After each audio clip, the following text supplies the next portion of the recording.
Welcome back, everybody. In this part 4, we're going to talk about investigation requirements. There's several different types of investigations. You have administrative investigations, criminal, civil, and regulatory. Now, the administrative, criminal, and civil may sound familiar because that's what we talked about before in terms of the types of law that are out there. So administrative investigations are internal investigations that are used to look for violations of policy. And these are done by as a response to a technical troubleshooting or in a case of a human resource type of activity. Criminal investigations are going to be conducted by police, law enforcement, and are used to investigate some type of crime, some type of violation of criminal law. And these can lead to, as we mentioned before, prison time, fines, community service, things like that.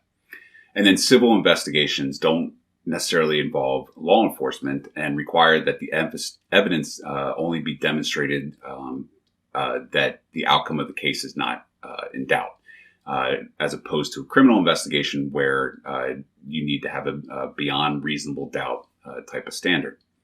And then there's regulatory investigations that are brought by government agencies where there's a violation of administrative law. And again, that could be policy or procedure or other types of violations to the administrative law. So there's a couple different industry types of investigations. Not all investigations are through government agencies. Some of them are done through third parties. These investigations still require proof of adherence or violation to the standard in order for the investigation to go forward. There is a electronic discovery reference model, which is a process to preserve evidence and provide it to the appropriate stakeholders in an investigation. So the way that the electronic discovery reference model works is that there's several different components of it. You have information governance, which means that the information is well organized for future e-discovery efforts. You have identification, where the information that is required for discovery is in a known location. Preservation means that that information is protected from any kind of corruption or deletion. Collection means that the information is centrally located, that's used in the e-discovery process. Processing removes any kind of non-relevant information, in other words, to reduce the amount of information that's required for the investigation. Then there's a review that examines what information is relevant to the actual request that's being made. Analysis is a deeper inspection of the content and context. Production puts that information into a format that can be shared. And then presentation is where the information is actually presented to the stakeholders. So that's the electronic discovery or e-discovery reference model. So there's a couple different types of evidence as well. So we have evidence that is real, documentary, testimonial, or demonstrative. And this evidence must be relevant, material, and competent, meaning that, it needs to be relevant to the case. Material means, that it's, also related to the case. Competent means that it was collected legally.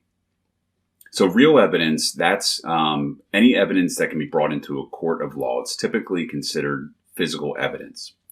Documentary evidence includes original, authenticated, written, or nonverbal evidence.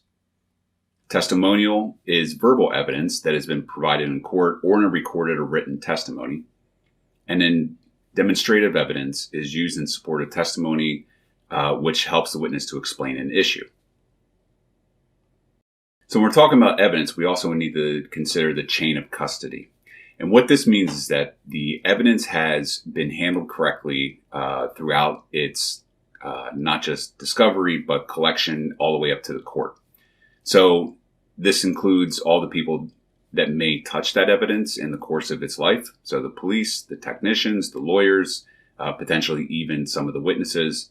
From the moment it was collected to the time it appears in court, there needs to be an appropriate trail of who touched it, who had access to it. And really the purpose of that is to preserve the integrity of that evidence. So this should include the general description of the evidence, the timestamp that it was collected, the location it was collected, and then the collection of the individual's name who actually collected the evidence, and then last is the circumstances around the collection. So there's 6 principles of forensic digital evidence as opposed to what we just talked about there, which is more physical evidence. But with forensic digital evidence, all forensic and procedural principles must be followed when collecting evidence. Evidence, once it's collecting, cannot be changed. Only a trained person should access original digital evidence. The chain of custody must be followed when seizing, accessing, storing, or transferring digital evidence. Individuals are responsible for all the actions taken with respect to digital evidence while it's in their possession. And then agencies, when seizing, accessing, storing, or transferring digital evidence, must adhere to these principles. So where do we find this type of this digital forensic evidence?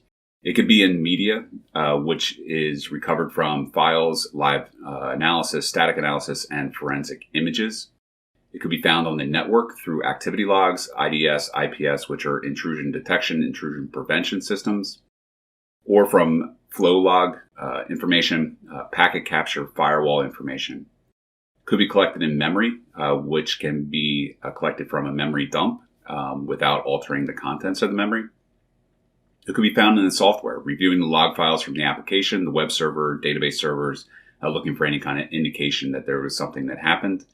And it could be collected from the hardware. So you can do this by reviewing the contents of the device, such as the computer, smartphone, tablet, and so forth. So what does the process look like for this investigative process? The first step here is to gather the evidence. This can be surrendered voluntarily by somebody that's in custody, or if it's a criminal activity, or just somebody that is part of the or is the target of the investigation. They may have to voluntarily surrender the information, or they could be forced to surrender it. Law enforcement would then be involved. May not be required if it's like a civil or administrative violation, but definitely for criminal, law enforcement would be involved.